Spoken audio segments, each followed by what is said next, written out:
देखिए, आज हम हिंदू धर्म या हम कहें कि हिंदू फिलॉसफी जो है उससे जुड़े सभी एस्पेक्ट के बारे में बात करेंगे। और मुझे उम्मीद है कि इसके बाद आप हिंदू धर्म कहें या फिलॉसफी कहें, इसे बहुत अच्छे से जान पाएंगे, या जानते भी हैं तो आप कुछ ना कुछ नया जान पाएंगे। हम हिंदू फिलॉसफी को मेजरली 4 पार्ट में डिवाइड करके यहाँ पे समझने की कोशिश करेंगे। और मेरा यह मानना है कि आज की जनरेशन को कम से कम इतना तो अपने धर्म के बारे में पता होना ही चाहिए। तो चलिए स्टार्ट करते हैं। तो जो ये 4 पार्ट है जिसमें हम इसको डिवाइड करके समझने वाले हैं, उसमें जो पहला पार्ट है वह है हिंदुइज्म की स्टार्टिंग, या कहे कि इसका ओरिजिन कहाँ से हुआ। सेकंड पार्ट है कि इसका मेन एब्स्ट्रैक्ट क्या है या फिर इसका फंडामेंटल प्रिंसिपल क्या है। और तीसरे पार्ट में हम देखेंगे कि हमारे धर्म में जो चीज़ें हैं उनको किस तरह से क्लासिफाई किया गया है, यानी कि चीज़ों को किस तरह से डिवाइड किया गया है। और इन द लास्ट हम जानेंगे कि इन सब चीज़ों का सोर्स क्या है, कहाँ से ये सारी जानकारी हमको मिलती है, सारी बातें पता चलती है। चलिए डिस्कस करते हैं। पहले पार्ट से स्टार्ट करते हैं कि इसकी स्टार्टिंग, आखिर हमारे धर्म की स्टार्टिंग या बोले ओरिजिन है वो कहाँ से हुआ। तो देखिए, जब भी हम हिंदू धर्म या सनातन धर्म भी इसे कहा जाता है तो इसकी बात करते हैं तो हमारे दिमाग में जो पहला क्वेश्चन आता है वो यह है कि ये स्टार्ट कहाँ से हुआ, इसका ओरिजिनेटर कौन है। तो देखिए, सनातन शब्द का अपने आप में ही अर्थ है कि जिसका न तो कोई अंत है न कोई आरंभ है। तो यह तो आज भी कोई नहीं बता सकता कि इसकी उत्पत्ति कहाँ से हुई और इसका ओरिजिनेटर असली में कौन है। लेकिन हम यह ज़रूर कर सकते हैं कि दुनिया का सबसे पुराने धर्मों में से एक है, और जो हमारे धर्म का मेन बेस है, मुख्य आधार है, वो है वेद। तो वेद जो है वो ऐसा ज्ञान है जो ऋषियों ने अपनी सुपरनेचुरल पावर कहें या फिर तपस्या कहें वो करके प्राप्त किया है, और बाद में इसे कंपाइल किया गया। तो कई सारे प्रबुद्ध ऋषि मुनि ऐसे हुए हमारे धर्म में जिनका इन्हें बनाने में या इन्हें देने में योगदान है। और मेनली अगर देखा जाए तो ये जो वेद है, यह ऋषि जो वेदव्यास हुए थे उनके समय में अस्तित्व में आए होंगे, जो कि दुनिया में सबसे पुराने ग्रंथ है। और लगभग 3000 वर्षों से पहले का समय रहा होगा जब ये ऋषि हुआ करते थे, और इन्होंने इन वेदों को कंपाइल किया था। इसलिए ऋषि वेदव्यास जी को ही वेदों का रचयिता माना जाता है। ये बात आपको ध्यान रखना है। तो ये तो छोटी सी बात हुई हमारे धर्म की ओरिजिन की। अब हम सेकेंड पॉइंट पे चलते हैं और बात करते हैं कि जो हमारे धर्म का फंडामेंटल प्रिंसिपल है, या फिर मैं कहूँ कि इसकी मेन फिलॉसफी जो है वो क्या है। तो हमारे धर्म के पीछे जो मेन फिलॉसफी है, या फिर मैं कहूँ बेसिक जो उसका प्रिंसिपल है, उसको समझने के लिए मैं यहाँ पर यजुर्वेद में जो तैतरेय उपनिषद है उसके 3rd चैप्टर भृगुवल्ली के एक प्रसंग को हाईलाइट करना चाहूँगा। देखिए, इसमें ऐसा दिया हुआ है कि एक बार क्या होता है कि भृगु ऋषि के मन में कई प्रश्न उत्पन्न होते हैं, जैसे कि आखिर परमात्मा कौन है, और अगर है तो कहाँ है, जीवों की उत्पत्ति कहाँ से हुई है, हम किस उद्देश्य के लिए जी रहे हैं, या जीवन जब काल पूरा हो जाता है तो हम सब कहाँ चले जाते हैं, वगैरह वगैरह। इस तरह के प्रश्न उनके मन में उत्पन्न हुए। तो उन्होंने अपने पिता वरुण देव से इसके आंसर जानने का प्रयत्न किया। तो जब वरुण देव के पास वो गए तो उन्होंने भृगु ऋषि को सलाह दी कि आप इसके लिए तप कीजिए, तपस्या से ही आप इन सब चीज़ों को जान पाएंगे। तो उन्होंने तप करना शुरू किया। अब वो तप करते तो उनका आभास हुआ कि बीच में वो एक बार आए कि शायद जो फूड होता है, जो भोजन है, वही परमात्मा है, क्योंकि उसी से सबको एनर्जी मिलती है। तो वरुण देव ने कहा नहीं, ये गलत है, वापस से तपस्या करो। फिर बाद में थोड़ा टाइम बाद वो आते हैं, उनको पता चलता है, ऐसा आभास होता है कि जो प्राण है, एयर है, वही परमात्मा होगा, उसी की वजह से जो है संसार चल रहा है, सभी लोग सांस लेते हैं। तो वो भी उन्होंने मना कर दिया कि नहीं, ये भी नहीं है। फिर उन्होंने और तपस्या की। कुछ समय बाद उनको पता लगता है कि जो मानस है, यानी कि जो माइंड है, वही शायद परब्रह्म है, जिसकी वजह से सारी चीज़ें होती है जीवन में। तो इस बार भी जो वरुण देव है वो उन्हें मना कर देते कि नहीं, और तुम्हें अभी तपस्या की ज़रूरत है। तो ऐसा होता रहता है, और हर बार वरुण देव उन्हें मना कर देते हैं कि ये सही आंसर नहीं है। तो ये क्रम चलता रहता है, और फाइनली उन्हें एक ऐसा आभास होता है कि जो परमानंद है, आनंद है, यानी कि ब्लिस जो है, वही एक्चुअल में परमात्मा है। क्योंकि संसार में जो भी कुछ हो रहा है, सब कुछ जो हो रहा है, वो हम आनंद के लिए ही करते हैं, आनंद की वजह से ही हो रहा है। और अंत में फाइनली हम परब्रह्म में समा जाते हैं, जो कि परमात्मा है और जो कि अनंत है, जिसका कोई अंत नहीं है।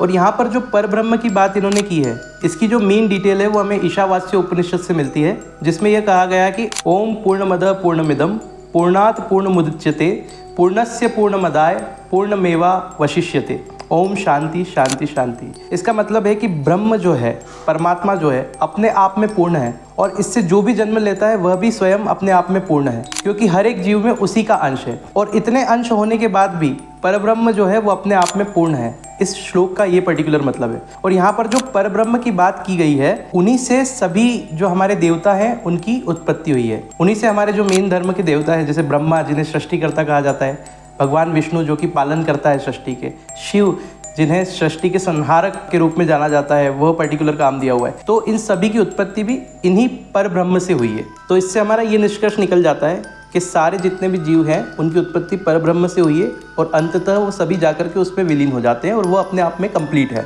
राइट। अब हम तीसरे पॉइंट की तरफ चलते हैं और उसमें देखते हैं कि हमारे धर्म में अलग अलग चीज़ों का कैसे कैसे क्लासिफिकेशन किया गया है। यहाँ पर तीसरे पॉइंट में जाने से पहले अभी थोड़ी देर पहले जिक्र आया था वेदव्यास जी का, तो वहाँ से एक सप्त चिरंजीवी की धारणा हमारे शास्त्रों में है, तो उस पर थोड़ा सा नज़र डाल लेते हैं कि हमारे शास्त्रों में जो है वो 7 चिरंजीवी को बताया गया है। तो वो कौन कौन है थोड़ा सा देखते हैं। देखिए, थोड़ी देर पहले हमने ऋषि वेदव्यास की बात की थी जिन्होंने वेदों की रचना की है ना। तो जो सप्त चिरंजीवी हमारे शास्त्रों में माने गए उनमें से एक जो है वो वेदव्यास जी भी है। तो ये 7 कौन कौन से हैं? पहले है राजा बलि, जिनके लिए भगवान विष्णु ने वामन अवतार लिया था। दूसरे हैं परशुराम। परशुराम जी एक ब्राह्मण के रूप में अवतारित हुए थे, विष्णु जी के ब्राह्मण के रूप में अवतार था और उन्होंने 21 बार पूरी क्षत्रिय जाति का विनाश कर दिया था धरती पे से। तीसरे हैं हनुमान जी, जो कि शिव के रुद्रावतार माने जाते हैं। चौथे हैं विभीषण, रावण के भाई। पांचवे हैं ऋषि वेदव्यास, जिनकी अभी हमने बात की। छठे हैं कृपाचार्य, ये जो थे वो कुरुवंश जो था कौरव और पांडव के, ये उनके कुल गुरु थे। सातवां जो चिरंजीवी है वो है अश्वत्थामा, जिसे भगवान कृष्ण ने श्राप दिया था, जिसके कारण वो अभी भी जीवित है ऐसा माना जाता है। तो ये हमारे शास्त्रों में 7 इमॉर्टल्स माने गए हैं जो कि हमेशा इस संसार में रहेंगे ऐसा माना जाता है। चलिए अब इस वीडियो के तीसरे पार्ट पे आते हैं और ये जानने की कोशिश करते हैं कि हर एक चीज़ को हमारे धर्म में कैसे कैसे क्लासीफाई किया गया है। तो बेसिकली अगर हम देखें तो हमारे धर्म में हर चीज़ को 4 भागों में क्लासीफाई करके देखा गया है। कुछ चीज़ों की हम बात करते हैं जो कि मेन है, जैसे कि टाइम की अगर बात की जाए तो टाइम को हमारे यहाँ पे 4 युगों में बांट कर देखा गया है। फिर धर्म के अगर पिलर्स की बात की जाए तो 4 धर्म के पिलर्स माने गए हैं। इन सब की बात हम आगे वीडियो में एक एक करके करेंगे। फिर अगर बात करें तो एम ऑफ लाइफ कितने हैं, यानी कि पुरुषार्थ कितने, तो उनको भी 4 पार्ट में बांटा गया है। फिर आपका जो मोक्ष प्राप्ति के कितने साधन है, कितने मार्ग बताए गए, तो वो भी हमारे धर्म में 4 मार्ग बताए गए। हमारे धर्म में इसके बाद में 4 आश्रम बताए गए कि 4 आश्रम कौन कौन से होते हैं। और जो हमारी सोसाइटी थी उसको भी 4 भागों में बांटा गया है, 4 वर्णों में बांटा गया है, जिनको आगे हम डिस्कस करेंगे। तो पहला पॉइंट डिस्कस करते हैं टाइम। तो हमारे शास्त्रों में समय को 4 युगों में बांटा गया है। कौन कौन से 4 युग? सतयुग, त्रेता युग, द्वापर युग और कलयुग। अगर बात करें तो कलयुग का पीरियड देखते हैं हम, एक पर्टिकुलर पीरियड देखते हैं कितने टाइम पीरियड का ये युग एक माना गया है। तो कलयुग का जो पीरियड है वर्षों के अनुसार 4,32,000 वर्षों का माना गया है। इसका अगर आप डबल कर देंगे तो द्वापर युग का टाइम पीरियड निकल के आएगा जो कि 8,64,000 ईयर बनेगा। इसका ट्रिपल कर देंगे तो त्रेता युग का टाइम पीरियड निकल के आएगा जो कि 12,96,000 वर्ष का युग बनेगा। और अगर इसका 4 गुना आप कर देंगे तो सतयुग का टाइम पीरियड निकल के आएगा जो कि 17,28,000 ईयर्स का टाइम पीरियड बनेगा। और इन युगों में जब जब धर्म की हानि हुई है, जब जब विनाश हुआ है, तब तब परमात्मा ने या फिर कहे कि भगवान विष्णु ने अवतार लिए। और हमारे धर्मशास्त्रों के अनुसार अभी तक भगवान विष्णु के 9 अवतार हो गए हैं और 10वां अवतार जो है वो कल की अवतार है, जिसकी बात कलयुग में आगे होने वाला ऐसे की जाती है। थोड़ा सा यहाँ पर देख लेते हैं कि किस युग में भगवान विष्णु ने कौन कौन से अवतार लिए हैं। तो अगर हम सतयुग की बात करें तो वहाँ भगवान विष्णु ने 4 अवतार लिए जो कि थे मत्स्य, कुर्म, वाराह और नरसिम्हा अवतार। तो मत्स्य अवतार में मछली का रूप उन्होंने धारण किया था। कुर्म अवतार में वही है जिसमें उन्होंने कछुए का रूप धारण किया था और उनकी पीठ पे रख के समुद्र मंथन की प्रक्रिया हुई थी, पर्वत रख करके। उसके बाद वाराह अवतार है और नरसिम्हा अवतार है बड़ा फेमस, जिसमें उन्होंने नरसिंह का अवतार लिया था और हिरण्यकश्यप का उसमें वध किया था। इसके बाद त्रेता युग में उन्होंने 3 अवतार लिए। वामन, राजा बलि के लिए वामन अवतार उन्हें लेना पड़ा। फिर परशुराम का अवतार त्रेता युग में हुआ, जिनकी बात मैंने अभी की, 7 इमॉर्टल में आते दोनों ही। और भगवान राम, जिनका जो जन्म है वो त्रेता युग में हुआ था। इसके बाद द्वापर युग में भगवान विष्णु के 2 अवतार माने गए हैं हमारे धर्मशास्त्रों में, भगवान कृष्ण का अवतार और बलराम का अवतार। कहीं कहीं पर एक कंट्रोवर्सी भी है कि बुद्ध जो है वो भी विष्णु के ही अवतार थे, तो बुद्ध को माना गया है, कहीं पे जैन को माना गया है, लेकिन हमारे धर्मशास्त्रों में कृष्ण और बलराम को माना गया है। और कलयुग की बात करें तो उसमें जो कल की अवतार है वो होना है। कलयुग का लगभग अभी 5,000 के समथिंग कुछ ईयर्स का टाइम है जो बीत चुका है। तो ऐसा माना जाता है कि आने वाले समय में कहीं ना कहीं परमात्मा वापस से जब धर्म की हानि होगी तो कल की अवतार लेंगे और फिर जब ये युग खत्म हो जाएगा, ये समय अंतराल खत्म हो जाएगा सब कुछ होने के बाद में, तो इस सृष्टि का फिर से जो है विनाश करके और फिर से इसका पुनर्सृजन किया जाएगा। सेकंड पॉइंट पे चलते हैं। अब इसमें आगे बढ़ते हैं और हमारे धर्मशास्त्र में जो 4 पिलर्स बताए गए हैं हिंदू धर्म में, उनकी बात करते हैं कि कौन कौन से। तो ऐसा माना जाता है कि हमारे जो धर्म के 4 स्तंभ है वो है तप, सूची, दया और सत्य। तप का मतलब आप बोल सकते हैं कि फुलफिलमेंट है ना, तपस्या या भी बोले फुलफिलमेंट। तो ये सतयुग में जो थे 4 पिलर थे, तप भी था, शुचि यानी कि cleanliness of soul and body, दया का मतलब मर्सीनेस जो होता है, और सत्य का मतलब तो आपको पता ही है, ट्रुथ। तो ये चारों पिलर जो थे सतयुग में थे। उसके बाद में एक पिलर ढह गया, तो त्रेता युग आते आते 3 पिलर बचे, शुचि, दया और सत्य। उसके बाद त्रेता युग बीत जाने पे जब द्वापर युग आया तो उसमें 2 ही पिलर बचे, दया और सत्य। जब कृष्ण जी इस धरती से चले गए तो वही द्वापर युग का अंत माना जाता है और कलयुग की शुरुआत मानी जाती है। तो जब कलयुग की शुरुआत हुई तब तक वो दया वाला जो पिलर था वो भी ढह गया, अब सिर्फ सत्य बचा है, और थोड़े समय में हो सकता है सत्य भी चले जाए और फिर इसका वापस से सृजन हुआ। और इसके लिए बड़ा फेमस श्लोक है जो गीता में कृष्ण ने कहा है कि यदा यदा ही धर्मस्य ग्लानिर्भवति भारत अभ्युत्थान धर्मस्य तदात्मनं सृजाम्यहम् परित्राणाय साधूनां विनाशाय च दुष्कृतां धर्म संस्थापनार्थाय संभवामि युगे युगे। यानी कि जब जब धर्म की हानि होती रहेगी तब तब मैं अवतार लूँगा और मानव जाति का कल्याण करता रहूँगा। अब आगे बात करते हैं 4 पुरुषार्थ, या फिर मैं बात करूँ कि 4 एम ऑफ लाइफ जो हमारी धर्म में बताए गए, तो वो कौन कौन से हैं? धर्म, अर्थ, काम और मोक्ष, ये 4 पुरुषार्थ बताए गए। धर्म का मतलब यहाँ पर हम बहुत सारी चीज़ों से जोड़ के देखने लगे हैं आजकल, जो कि असलियत में हमारे शास्त्रों में नहीं बताया गया है। धर्म का हमारे शास्त्रों में सिर्फ इतना ही मतलब है कि जो एथिक्स है, जो इंसान की ड्यूटीज़ है, उसे धर्म कहा गया है। जैसे कि हर एक व्यक्ति का अलग अलग धर्म हो सकता है। माता का अलग धर्म है, पिता का अलग धर्म है, एक संतान है उसका अलग धर्म है, पति का, पत्नी का, हर एक इंसान का, भाई का, हर एक इंसान के अलग अलग धर्म प्रॉपर बताए गए हमारे शास्त्रों में। तो धर्म का मतलब है ड्यूटीज़, है ना। फिर अर्थ, यानी कि जब इंसान जीवन को जिएगा तो उसको प्रॉस्पेरिटी की, वेल्थ की, अर्थ की, पैसों की भी ज़रूरत होगी, तो वो बताया गया है। तीसरा जो पुरुषार्थ बताया गया है वो है काम। काम यानी कि डिज़ायर। तो डिज़ायर कैसी भी हो सकती है इंसान के लिए, फिजिकल भी हो सकती है, मेंटल भी हो सकती है, मेंटल पीस को वो अचीव करना चाहता हो, तो ऐसे बहुत सारी डिज़ायर इंसान के जीवन में उसकी हो सकती है। आखिरी जो एम ऑफ लाइफ बताया गया है वो है मोक्ष यानी कि लिबरेशन। तो अंत में आपको क्या होना है? कहीं ना कहीं परब्रह्म में विलीन हो जाना, ऐसा कुछ काम करना है कि अंत में आपको मोक्ष की प्राप्ति हो।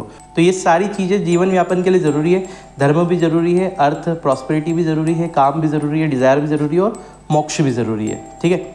और आगे हम नेक्स्ट पॉइंट की बात करते हैं, जो कि ये 4 आश्रम, कि हमारे धर्मशास्त्रों में जीवन को 4 आश्रमों में बांटा गया है। और इन 4 आश्रमों को इसी हिसाब से बांटा गया है कि आप धर्म, अर्थ, काम, मोक्ष, सारे आपके जो पुरुषार्थ है, एम ऑफ लाइफ है, फॉलो होते जाए। तो जो 4 आश्रम है वो कौन कौन से हैं? पहला आश्रम है ब्रह्मचर्य, यानी कि जब बच्चा पैदा होता है तो तब से 25 साल तक जो आश्रम उसको पालन करना है वो ब्रह्मचर्य है, जिसमें वो ब्रह्मचर्य का पालन करेगा, शिक्षा अर्जन करेगा, है ना, अपने आप को विकसित करेगा। ये सारी चीज़ें फर्स्ट वाले आश्रम में होती है। फिर सेकंड आश्रम जो बताया गया है गृहस्थ, तो गृहस्थ आश्रम में बताया गया है कि वो घर गृहस्थी में जाएगा बच्चा, ठीक है, फिर शादी विवाह करेगा, अपने बच्चों को, संतान को जन्म देगा। ये सारा गृहस्थ आश्रम में होगा, जो कि 25 से 50 साल की आयु बताई गई है। तीसरा आश्रम जो बताया गया है वो वानप्रस्थ आश्रम। चलो अब ये 50 ईयर्स तक की एज उसने कंप्लीट कर ली, ब्रह्मचर्य भी हो गया, गृहस्थ भी हो गया, तो अब वो क्या होगा, इन सब चीज़ों से धीरे धीरे अपने आप को डिटेच करने की कोशिश करेगा और वन में जाकर रहने की कोशिश करेगा या वन में जाकर अपना जीवन यापन करेगा। तो उसे वानप्रस्थ आश्रम कहा गया है, जिसमें एक पार्शियल डिटेचमेंट उसकी फैमिली से और सब चीज़ों से, मोह माया से उसका होता है। तो लास्ट में जो बताया गया है वो संन्यास आश्रम बताया गया है, जिसमें क्या करता है, इंसान पूरी तरीके से संन्यास ले लेता है, अपने इष्ट की भक्ति में वो विलीन हो जाता है, जिससे कि सारी चीज़ों से उसका जो है धीरे धीरे बंधन जो है वो छूटने लगते हैं और अंततः वो इसको फॉलो करते हुए मोक्ष को प्राप्त कर सकता है, जो कि 75 से 100 साल तक का लाइफ स्पान इंसान का बताया गया है। अब देखिए हम नेक्स्ट बात करते हैं 4 योग की, कि हमारे धर्मशास्त्र में 4 योग कौन कौन से बताए गए हैं जिनको फॉलो करके हम मोक्ष की प्राप्ति कर सकते हैं। तो बेसिकली क्या फिलोसफी है कि जीवन मरण के चक्र से छूटने के लिए और परब्रह्म में विलीन होने के लिए हमें अलग अलग 4 मार्ग बताए गए हैं, जिससे कि हम मोक्ष की या लिबरेशन को प्राप्त कर सकते हैं। देखो पहला है कर्मयोग। कर्मयोग में ये बताया गया है कि आप इतने अच्छे कर्म करो जीवन में बिना किसी फल की इच्छा के, कि अंत में आपको उस कर्म के बेसिस पे ही मुक्ति प्राप्त हो जाए, मोक्ष प्राप्त हो जाए, सब बंधनों से आप मुक्त हो जाएं। दूसरा है भक्ति योग। भक्ति योग में ये बताया गया है कि आप अपने इष्ट की इतनी भक्ति कर लो कि भक्ति में आप इतना विलीन हो जाएं कि सारे सांसारिक जो मोह माया है उनसे आपका पास जो है वो छूट जाए और आप पूर्णतः परमात्मा में विलीन हो जाए आगे जाके, या फिर मोक्ष को प्राप्त हो जाए। तीसरा बताया गया है रजयोग। रजयोग में ये बताया गया है कि आप मेडिटेशन करें और उसके थ्रू चेतना की उतनी उच्च अवस्था तक पहुंच जाएं जिससे कि आप सारे बंधनों से मुक्त हो जाएं और अंततः परमात्मा में विलीन हो जाएं या मोक्ष को प्राप्त करें। और चौथा है ज्ञान योग। इसमें ये बताया गया है कि आप इतना ज़्यादा ज्ञान अर्जन कर ले अपने जीवन में कि आपको फिर और किसी चीज़ की ज़रूरत नहीं हो, सब कुछ ही आपको समझ में आने लगे और आप एक तरह से इनलाइटन हो जाए और उसके बाद में आप सब सांसारिक मोह माया से या अपनी इंद्रियों पे काबू करके इससे मोह से मुक्त हो जाए और अल्टीमेटली लिबरेशन को प्राप्त करें या मोक्ष की आपको प्राप्ति हो जाए। अब देखिए हम अपने लास्ट पॉइंट पे आते हैं जो कि है क्लासिफिकेशन ऑफ सोसाइटी। देखिए जो पूर्व वैदिक काल था उसमें जो क्लासिफिकेशन ऑफ सोसाइटी था, यानी कि सोसाइटी का जो क्लासिफिकेशन या फिर जो विभाजित किया गया था वो 4 भागों में किया गया था, ब्राह्मण, क्षत्रिय, वैश्य और शूद्र। ठीक है, और जब पूर्व वैदिक काल की बात करें तो ये जो सेग्रीगेशन होता था ये आपके काम के बेसिस पे होता था, जन्म के बेसिस पे नहीं होता था। यानी कि यहाँ पे अगर समझने की कोशिश की जाए तो कोई शूद्र है, मान लो उसने शूद्र के यहाँ जन्म लिया है, लेकिन वो कैपेबिलिटी रखता है, वो शास्त्रों का ज्ञान रखता है, उसमें उतनी बुद्धि है, उसकी उतनी क्षमताएं हैं, तो ब्राह्मण का काम भी कर सकता है। लेकिन लेट वैदिक काल में आते आते क्या हुआ कि ऊपर की जो क्षत्रिय और ब्राह्मण थे उनका डोमिनेशन देखने को मिला और धीरे धीरे चलते हुए ये जन्म के हिसाब से हो गया। तो बेसिकली इसके बारे में हम सभी जानते हैं, लेकिन थोड़ी सी बात कर लेते हैं कि ब्राह्मण, क्षत्रिय, वैश्य और शूद्र इनके क्या क्या काम हुआ करते थे। तो ब्राह्मण जो थे वो फुल्ली लिटरेट थे, जिनको वेदों का ज्ञान होता था। तो जो पूजा पाठ का काम था, कर्मकांड का काम था, कुलगुरु का जो काम होता था, ये ब्राह्मण संभाला करते थे। इसके बाद में क्षत्रिय, तो क्षत्रिय जो है ये वॉरियर की कैटेगरी थी, तो जो युद्ध में भाग लेते थे, जो शस्त्र विद्या में निपुण थे, ऐसे लोगों को क्षत्रिय कहा जाता था। तीसरा था वैश्य। वैश्य ये लोग थे जो कि व्यापार करते थे, जो कि आर्किटेक्चर से, आर्ट से रिलेटेड जो काम करते थे, उनको वैश्य कहा जाता था। और लास्ट में आते थे शूद्र, जिनके पास में कोई कला नहीं होती थी, जो कि दासों का काम किया करते थे या फिर कहें कि जो लेबर वाला काम करते थे, उन्हें शूद्र कहा जाता था। तो मैंने आपको बताया कि पूर्व वैदिक काल में जो थे ये योग्यता के हिसाब से था, जन्म के हिसाब से नहीं था। अब हम हमारे वीडियो के लास्ट पार्ट पे आते हैं और बात करते हैं कि इन सब चीज़ों की जानकारी हमें मिलती कहाँ से है, यानी कि इनका सोर्सेस क्या है। तो देखिए जितना भी हिंदू स्क्रिप्चर्स है, यानी कि जो भी लिखी हुई हमें कुछ चीज़ें मिलती है, जो भी हमारे पास शास्त्र उपलब्ध है, वो हमारे जो शास्त्र है वो 2 बेसिस पे आधारित है, एक श्रुति के बेस पे और एक स्मृति के बेस पे। श्रुति के बेस पे मतलब जो सुना हुआ ज्ञान है और बाद में उसको कंपाइल किया गया है, जिसमें मेनली क्या आते हैं, वेद आते हैं, उपनिषद आते हैं, अरण्यक आते हैं। जो ये उपनिषद और अरण्यक है ये भी वेदों का ही पार्ट है ना, आप ये समझ सकते हैं। और अगर स्मृति के आधार पर बात की जाए तो हमारे अलग अलग धर्मशास्त्र है, जैसे कि मनुस्मृति हो गया, याज्ञवल्क्य स्मृति हो गया, ये सब स्मृति के आधार पे हमारे शास्त्र है। इसमें पुराण भी आ जाता है, इतिहास भी आ जाता है, दर्शन आ जाता है, उपवेद आ जाता है, वेदांग आ जाता है, अगम, ये सारी चीज़ें जो है स्मृति के आधार पर हमारे पास में स्क्रिप्चर्स है। तो जो मेन पार्ट है जिससे हमें जानकारी मिलती है वो है वेद। तो चलिए थोड़ी बात वेदों की भी कर लेते हैं। तो वेदों की अगर बात की जाए तो 4 वेद होते हैं, ऋग्वेद, सामवेद, यजुर्वेद और अथर्ववेद। तो पहले अगर बात करें ऋग्वेद की, तो ऋग्वेद जो है ये सबसे पुराना वेद है, जिसमें 10 मंडल है, या बोल सकते हैं आप 10 चैप्टर हैं, 10 बुक्स है इसकी, जिसमें 1028 सूक्ति है। सूक्ति का अर्थ आप लगा सकते हैं श्लोकों से, है ना, मोटा मोटा कि 1028 श्लोक है, जिसमें 10,600 छंद है। और इसके अंदर क्या दिया हुआ है, तो इसके अंदर सभी देवताओं की पूजा विधि वगैरह दी हुई है, जैसे कि इंद्र की, सूर्य की, अग्नि की, यम की, वरुण की, अश्विनी की, इन सब की पूजा विधि वगैरह दी हुई है। उसके बाद बात करते हैं सेकंड नंबर पे जो आता है सामवेद। सामवेद में 1549 सूक्ति हैं और इसका सीधा सीधा संबंध संगीत से है। और इसके जो अध्ययन करने वाले ब्राह्मण होते थे, पंडित होते थे, उन्हें उगदात या पंचविश कहा जाता था। ठीक है, ये आप ध्यान रख सकते हैं। संगीत कला से रिलेटेड जितनी भी जानकारी है वो हमें सामवेद से मिलती है। फिर बात करते हैं यजुर्वेद की। तो यजुर्वेद के अंदर 40 मंडल है और 1875 श्लोक है। और यजुर्वेद जो है इसको 2 पार्ट में बांटा गया है, एक शुक्ल यजुर्वेद फर्स्ट पार्ट और सेकंड है कृष्ण यजुर्वेद। तो शुक्ल यजुर्वेद में क्या दिया हुआ है, तो किसी भी चीज़ की उत्पत्ति का जो कॉन्सेप्ट है वो शुक्ल यजुर्वेद में दिखाया गया है, बताया गया है। और उसकी जो फिलॉसफी है, उस कॉन्सेप्ट को एक्सप्लेन जो किया गया है वो कृष्ण यजुर्वेद में किया गया है। अथर्ववेद की बात करें तो इसमें 20 मंडल है, 731 सूक्तियाँ हैं। और जितनी भी चीज़ें होती है, ब्लैक मैजिक हो गया, जादू टोना हो गया, हिप्नोटिज्म हो गया, मेडिकल फील्ड की बहुत सारी चीज़ें जो है डिटेल है वो हमको अथर्ववेद से ही मिलती है। और इसको सबसे निम्न श्रेणी में रखा गया है चारों वेदों में। ठीक है, लेकिन है ये भी बहुत महत्वपूर्ण। अब हम बात करते हैं उपनिषद की। तो बेसिकली जो उपनिषद का मतलब होता है वो होता है to sit down near someone. तो इसमें क्या होता था, गुरुओं के समीप बैठ करके ज्ञान को प्राप्त किया जाता था पुराने समय में। और हमारे धर्म में 108 उपनिषद है, यानी कि उपनिषदों की संख्या 108 है।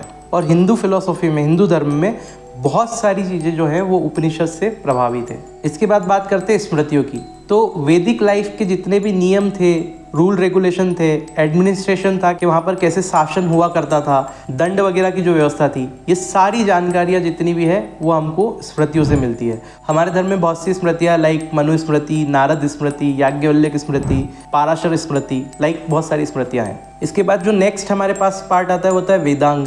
वेदांग से हमें बहुत सारी जानकारी मिलती है।